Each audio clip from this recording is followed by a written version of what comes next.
first of all, did Mayor Turner ask you to resign, or because it's a new administration, new department heads, or did you just feel it was time to retire? I felt it was time to retire, and no, Mayor Turner did not ask me to step aside or step down. Actually, I think he was somewhat taken aback that when I went in and spoke to him about it. Why retire now? Why not now? I just turned 61 on Monday. I've been here 39 years, and it is a new administration with new challenges. Fiscally, the city's going to undergo some challenges, such as HPD will have to undergo some financial challenges. And it's just a good time that if you look at the process to when we start to build our budget, is starting this spring, and it will culminate in May for a presentation in June. I'm part of HPD's past, not the future. So I just think that new leadership need to figure out the best way to overcome those challenges. And also, there's other things that I want to do. I had a lot of time to reflect in the last couple of weeks about whether I wanted to stay or gear up for that. It takes a lot of emotional energy and physical energy to just do this job, 10, 12 hours days, 7 days a week sometime. So I stayed past my original intent, and I had told Mayor Parker that I would probably leave December 31st. So I'm staying 2 months longer than my original plans.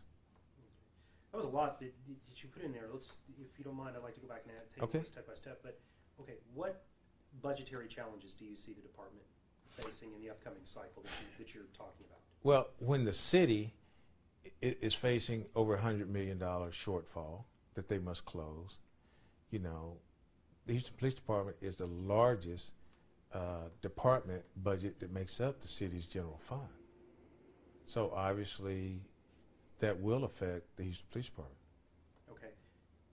Do you anticipate cuts? I don't know, because I don't know what challenges the new mayor is going to give the organization on what specific cuts, percentages, or how he wants to do that. There's a number of options that the mayor has in trying to address the city's shortfall, but clearly that when you have one department, that makes up such a large percentage of the city's general fund, it certainly had the consequences of negative impact. Okay. One of the things we had talked about, I think, Jody, we talked about the thing that Jason and I looked at. Is it accurate? I mean, has the department lost 11% of its officers in the past 6 months? Well, I can say this. I don't know what the percentages are, but for the last couple of years, we've lost about 250 officers per year. That's our rate of attrition, where people are leaving at that rate. And we're only hiring somewhere around 210 or 220 per year. So yes, we are losing ground every single year. And I actually have today almost 200 officers less than when I was sworn in 2010. What I was going to say, does that concern you that the department technically is smaller than when you started 6 years ago? Because the goal is for the department to grow in comparison with the city's growth. Well, let me just take you back to these numbers, and they're certainly staggering and shocking when you think about it. In 1998, that was the high water mark for the Houston Police Department. We had approximately almost 5,500 officers, a little over 5,400. We also had 1,900 civilian support staff. Today, we have 5,200 officers and 1,100 civilian support staff, and the population has increased since 1998, 400,000. Why? Why does the department seem to be losing ground in terms of manpower? Financing. It all comes down to dollars. But I think didn't the department get a $60 million budget increase during the last cycle? Well, you got to understand what that $60 million increase what it goes to and how the makeup of our budget. 94% of the Houston Police Department's budget is a fixed cost. Personnel salaries, compensation. The other 6% is supplies and services, fuel, gasoline, cars. 2% goes to other things like health care, those type things. But contractual obligations. If this department, and this is what I mean by contractual obligations, if this department does not add one single employee this year, and we maintain the exact staffing today, next year, our budget must increase because of union contracts, the meet and confer, the municipal contracts, the HOPE contract that has built-in pay raises, incentive pay, educational pay, shift differential pay, all of those things that are contractual that the city is obligated to pay, that the mayor and council negotiated and approved. So it's something that the police chief does not control. Okay. Well, do you think that we have manpower that's adequate to cover this city? No. A city this size? No, we need additional police officers. How many? Well, the staffing study from our plan said that we need about 1,200. And we need additional civilian staff. There's no doubt about it. We need additional people to do all the things that I think a police department should be doing. We could be doing more community policing. We could have more visibility in our neighborhoods. And clearly we could probably assign a few more cases out to detectives and investigators. Right. I think I did a story in November of sexual assault. I mean, each individual investigator had a caseload of 30. Yes. Does that concern you as police? And I know you're retiring, but that's got to concern you when one investigator has 30 cases sitting on his or her desk. It does concern me. Yes, it is concerning. And it's not that we don't work each and every one, but, and I'm not saying that the quality is diminished, but clearly, you know, some of those cases, you know, people are expecting quick justice, and rightfully so. And if we could do better in our customer service department in that category, more staffing would certainly help us with that. Now, when someone calls the police for an emergency, if it's a life and death situation, we're going to meet our time parameters where we can get someone there less than 5 minutes, which is always our goal. We're going to meet that. But other calls where something has already occurred, the danger is mitigated, the perpetrator suspect is gone, but you're still concerned. You come home and you find your house broken into, and there's no suspect there. I think that you would want a quick response from the police. But if you have to wait a couple of hours, it will give you the perception, this is why my house got broken into, because there's no police in my neighborhood. It took them 2 hours to get here because of the prioritization of the call based on our staffing. Right, 2 and 3. Right, okay. Then, I don't want to put too fine a point on it, but are you afraid that the Houston Police Department is facing a cliff in terms of having enough police officers to, are you concerned that the Houston Police Department is facing a cliff in terms of having enough police officers to handle the crime in a city of this size? Well, let me just put that in perspective. I think it could be a death by 1,000 cuts. It's a slow bleed. It's not a crisis where things are about to collapse, but it's a slow erosion of customer service which can undermine citizens' confidence in its police force. I think this city is still safe. Our stats bear that out. If you look at the past 6 years that I've been police chief and compare it with the previous 6 years, statistical data shows that this city is safer. But there may be some people in some neighborhoods don't perceive that to be true. Okay.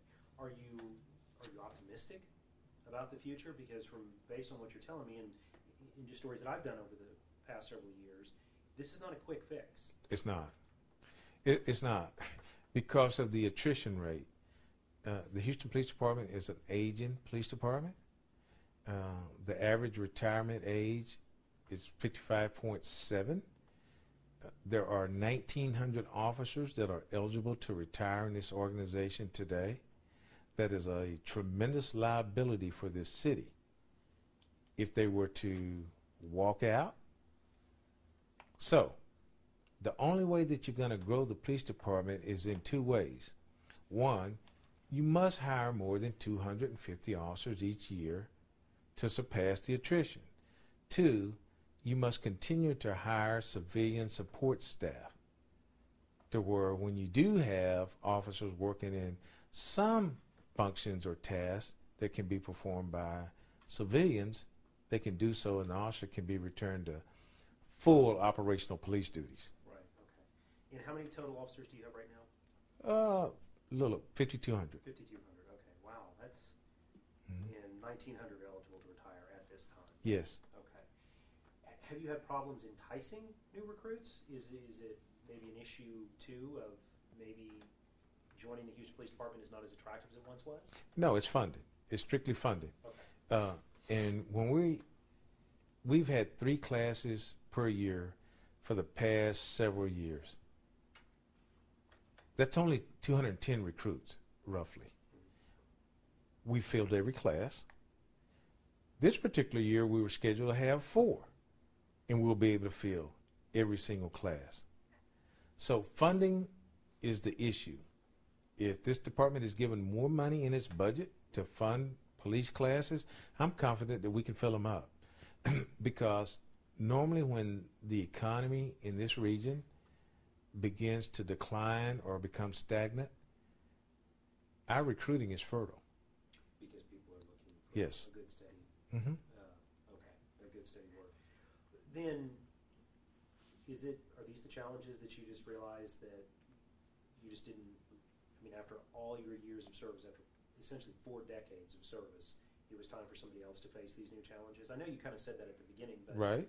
Was it just like, I just don't want to deal with that now? You seem a little frustrated. I detected a little bit of frustration in your voice there. Well, if you look back at my record, when I was sworn in as police chief in 2010, the city was facing financial challenges then. I had to make some very, very tough decisions to where our budget was slashed or reduced. We laid off over 100 employees. We furloughed others. And those are difficult choices when you got to look your employees in the face and tell them that they no longer have a job. And many of our employees, especially in our civilian support staff, they're single moms. And, that took a lot out of me to listen to their stories and wonder how they're going to pay their energy bills and car payments and buy food for their children and how are they going to survive? Didn't want to face that again? No, I do not. And I hope my predecessor doesn't have to face it. But no, I wouldn't wish that on anyone. Okay. Then I guess what do you want to do now? Exactly what I want to do. I want to get rid of these 2 cell phones, take this watch off, and never set my alarm clock again. I want to sharpen up my golf game and knock the dust off of those clubs. I want to travel. I'm going to write a book. And I may be open to some consulting. And I'm going to charge a lot of money for these speeches that I make now. Okay. What book are you going to write? I think it'd be a kind of maybe an autobiography. I want to talk about my upbringing in rural East Texas, okay. In a Jim Crow segregated society and the challenges that we had to overcome as a family and as African Americans during that time, and the values and ethics that my parents and grandparents instilled in all of us, and what their formula was for success that allowed me to be successful here at the Houston Police Department. Well, I mean, essentially, you became police chief of the police department in the fourth largest city in the United States of America. What town did you grow up in? Center, Texas. Yeah. Okay. My last question, because I know we're getting short on time here. I'm sure at some point you'll talk to your predecessor, or not your predecessor, but your successor. Right. What advice are you going to give to them? Well, first of all, when you sit down behind that desk and you pull those drawers out, won't be any extra money or manpower in there. I'm not going to leave an envelope with a note. My only thing will do whatever you think is right, because leaders do the right thing first time, every time. There's never a right time to do the wrong thing, and there's never a wrong time to do the right thing. And here's my number if you ever need anything.